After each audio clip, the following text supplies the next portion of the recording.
Bunsod ng patuloy na gulo sa Israel, humingi na ng tulong ang mga kaanak ng ilang OFW sa OWA dahil hindi nila makontak ang mga mahal sa buhay sa Israel. May detalye si Eileen Pedreso ng GMA Regional TV 1 Western Visayas. Dumulog sa satellite office ng OWA sa Bacolod City ang kaanak ng OFW na si Loretta Alacre, 49 anyos, na tubong Cadiz City, Negros Occidental. Sa pangamba sa sitwasyon nito sa nagpapatuloy na gyera sa pagitan ng bansang Israel at grupong Hamas.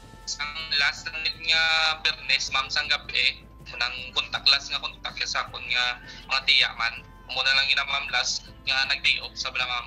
Dahil wala raw trabaho noong Biyernes, sumama ito sa iba pang Pilipino upang dumalo sa isang music festival sa Southern Israel. Ayon sa kasamahan ni Loretta, bigla na lang daw dumating ang mga armadong lalaki sa lugar at nagsimulang magpaputok ng baril. Kaya ang last nga istorya, ma'am, sang iyang friend man na bala ma'am, nga doon nakasurvive pa na mali, sang aran sila kung nasagwa ma'am, gulpi lang kung may naglinupok pag nagdaraway, may siya yung mamamang natulala sa mamang iba niya nga upod, nakadalaga na, aran supong nga di ko sa ospital, o siya mula nang way nakadoon kami kakontak siya. Kaya ang dulas na ano ko na ma'am, doon nabiyag sa ko na ma'am, sa Hamas. Not in the position to confirm that she's missing. Bali, we just received a notification from her family last October 9, Monday. Then we have endorsed her case. Welfare officer sa Israel. Patuloy na umaasa ang pamilya na buhay at nasa mabuting kalagayan si Loretta.